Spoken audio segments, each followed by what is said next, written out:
Hello everyone and welcome back. If you're new here, my name is Candace. My husband and I just purchased our home this past spring, 2020, and this year we are going to be putting in raised vegetable gardens and a big cut flower garden. We are going to be growing vegetables for ourselves, but we are going to be growing some to sell, as well as selling bouquets from the flowers from the flower garden. In today's video, I'm going to be bringing you a haul of some things that I got for the raised bed, vegetable garden, and cut flower garden. I really kind of went all out this year to really speed up the process, especially when it comes to watering. So if you're interested to see what I have here, then stay tuned.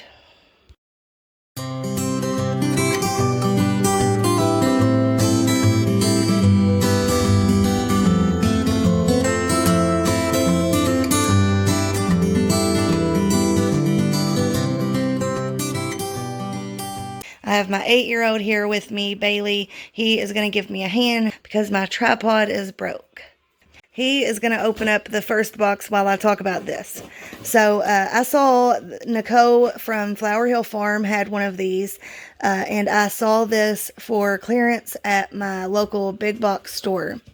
What it is it's basically a weather station that is going to tell you your weather, how much rain you get, not only your current weather, but your forecasted weather. It says it does a lot of other things, like it tells you your barometric pressure. It's really going to be helpful, I think, because if you live in like a microclimate, when you watch the news on, your weather station, it's going to tell you like an average for the entire city.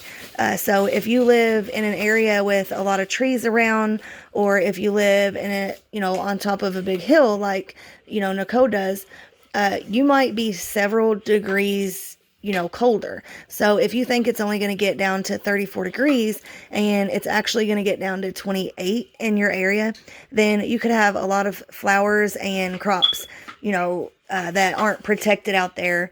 And this will help you, to really kind of nail down when you need to throw some frost blankets or something like that up. All right, so in this box, I ordered some blossom bags. These are reusable. I don't actually know what they're made of, but they're reusable bags that you want to put over your either flowers or vegetables if you are trying to protect them from bugs, or if you are wanting to save the seeds. So for example, if you want to save seeds from a tomato, you want to cover it so that no bees or butterflies can cross-pollinate it with another variety of tomato, because if you save those seeds and it's been cross-pollinated, then it's going to end up being a different tomato than it was the year before. And then I also got them because I want to protect some of the dahlias and like really specialty flowers that I plan to grow this year, just because a lot of, especially the lighter colors, they tend to get damaged a lot more from, bugs. So I got 80 of those. And then since I'm starting so many things from seed, I really needed to get something that would spray or mist the seedlings a lot faster. I did have another sprayer. It was like a 2-gallon one, I think. It was a lot bigger than this, and it just didn't work well. Like, I would pump it, and it would only spray for like 5 seconds and then stop. And when you're having to spray so many seedlings, your hand gets tired really quick. So I'm hoping this one works out better. I've seen a lot of good reviews on YouTube, so we'll see. And then the next thing I got was recommended by Nicole from Flower Hill Farm also. This is Neptunes Harvest Fish and Seaweed Fertilizer. It's just a really a light fertilizer. It's not, like a really strong fertilizer. So it's good for seedlings. And it's higher in things like the nitrogen and the potassium, which is really going to help prevent like diseases like damping off. And it's just going to help with that leaf growth at the beginning stages of the plant's life.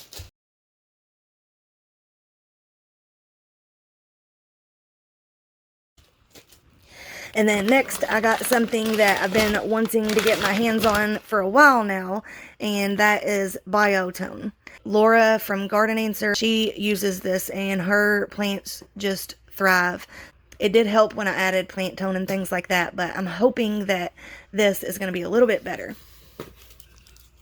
And then I got this garden marker. This is supposed to be UV resistant. Whenever you write with a permanent marker on your seed trays, a lot of the times within like a month, the permanent marker has either washed away or the sun has faded it to where you can't read it anymore. So this is supposed to last in the sun. Next, we are going to look at the grow lights. I currently have some T8 fluorescent bulbs and two Mars Hydro TS600s that I love them. Sometimes they're a little bit too strong for some of my seedlings, and I have to put the lights about 2 feet away. But the fluorescent ones, they're not the brightest, and I have to replace them often, and I just don't have enough of them. So I had to order some more. So these lights have long cords for each light to, plug in individual outlets. And then they also have cords to plug into each other. So if you have, say, 3 in a row, and then they also have the hardwire tools so that you could have them going, be careful. So that you could have them to where you could just turn your light switch on and off and they would come on and off. I ordered these from Keyhung. I did a whole lot of research. I kind of got into analysis paralysis there for a while, trying to figure out would it be better to get the ones that have a little bit less wattage, like the 20-watt ones, and do 3 or 4 of them on each shelf, or to get these, which are the 40-watt ones, and do like 2 or 3, because a lot of people on YouTube, they have videos that say, what they're doing and, how they're building their systems, but they don't have a whole lot of update videos on whether or not they were enough or strong enough to grow their seedlings out. So I kind of went with in the middle. I got the 40-watt ones. I got 6 of them, and I plan to put, I got 8 of them. I plan to put 3 on each shelf to start out to see if it's not enough. I will use the other 2 and do it 4 per shelf. But I plan to start out doing 3 per shelf, and with the extra 2, I'm going to put those on either side of my Mars Hydro lights to kind of extend the surface area that the light hits.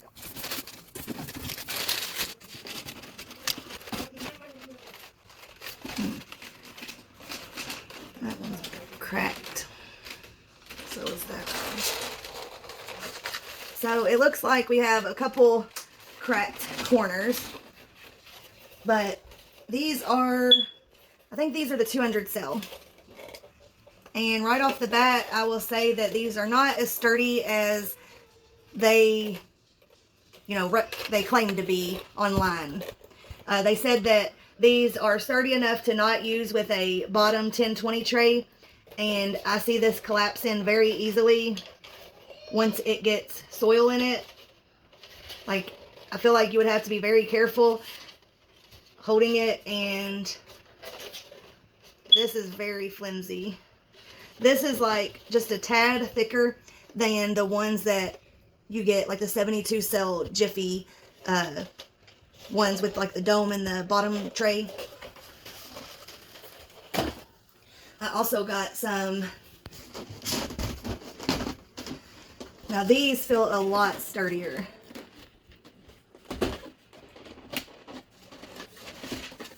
Oh yeah. These are a lot heftier than the Jiffy ones. They have heavy duty. Let's see. They have heavy duty. They have 3. They have like a heavy duty, and then like a medium heavy duty, and then like a mega heavy duty. I don't know the exact names, but I got the middle heaviness, sturdiness. And a lot of people on YouTube said that they're not super strong. They're a little bit better than the Jiffy ones, but I would say these are a lot better than the Jiffy ones. A whole lot better. I would say, for my purposes, I would not go with the mega heavy duty. That's not necessary, in my opinion.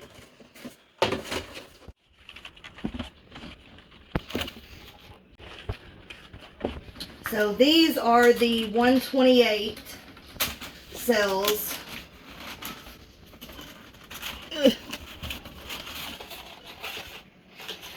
Now these, I feel like, are made a lot thicker than the 200 cells. So I used to work at a molding factory for 10 years before I got rear-ended. So I know a bit about injection molding, which I think is how they make these. And sometimes if the material doesn't get mixed correctly, then the end of the run will start getting thinner, or sometimes the beginning of the run starts getting, or will start out thicker. So it seems like that's what's happened here. I'm not positive though, but I will probably contact them about that because the other ones are very thin. These, I mean, they're not the thickest, but they're a whole lot thicker than the other ones, and I'm satisfied with these. You know, for the price, I mean, these are really sturdy for the price. So this backpack sprayer here, I got this primarily to do a foliar feed. So like that Neptunes Harvest, I can use that for when they are seedlings, but I can also use it once they are outgrown in the field and spray it on the leaves, and they will, you know, intake those nutrients through their leaves. But I also wanted to, sorry about that, my dogs had to go to the bathroom. But what I was saying is, the other reason that I got this backpack sprayer is because I have a lot of issues with aphids usually, and I would like to try to put this on like the highest pressure setting and see if I could just spray them off. Like I said, the other sprayer I had just wasn't good. No matter how much I pumped it, it wouldn't build up pressure like it should. And even when it finally did build up a little bit of pressure in the beginning, it wasn't a very strong pressure. So this one is supposed to be a lot, it's supposed to have a lot higher pressure. And I'm hoping to not have to really spray even organic pesticides. I want to try to get away from that as much as possible, like neem oil and things like that. Although they're safe for pollinators, you have to use them at night before or while they're all in bed, or you know, you can if they come and get on the flowers while you've sprayed it, you know, you can kill them and then they can take it back to their nests.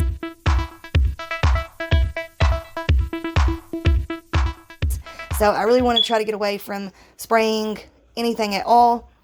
So, you know, if I could just use this to knock them off with some high pressured water, that would be ideal. The reason why I invested a little bit more money on one of these instead of another one of the hand pump ones is because, again, I was rear-ended really bad and I have a lot of back pain. So I'm thinking that having this backpack sprayer will be, even though it sits on your back, like my son said, that's going to hurt your back. Even though it sits on your back, I feel like it's going to be a lot better than trying to struggle to hold the handheld one and, you know, bend over and spray it. This one I should be able to stand upright and spray it and pump it standing up, and it has more pressure, therefore saving time as well. So except for drip irrigation and a few other small little things like labels, this is pretty much everything that I bought for my cut flower and vegetable garden this year. Let me know in the comments if there is anything you would like a more detailed review on, like the plug trays, maybe what I like about them in more detail, why I chose the size that I chose, or anything like that. And I will have another video on the drip tape, but that isn't here yet. And I wanted to go ahead and get this video out to you guys and maybe give you some ideas for some things you could buy for your garden this year to make your garden chores just a little bit easier.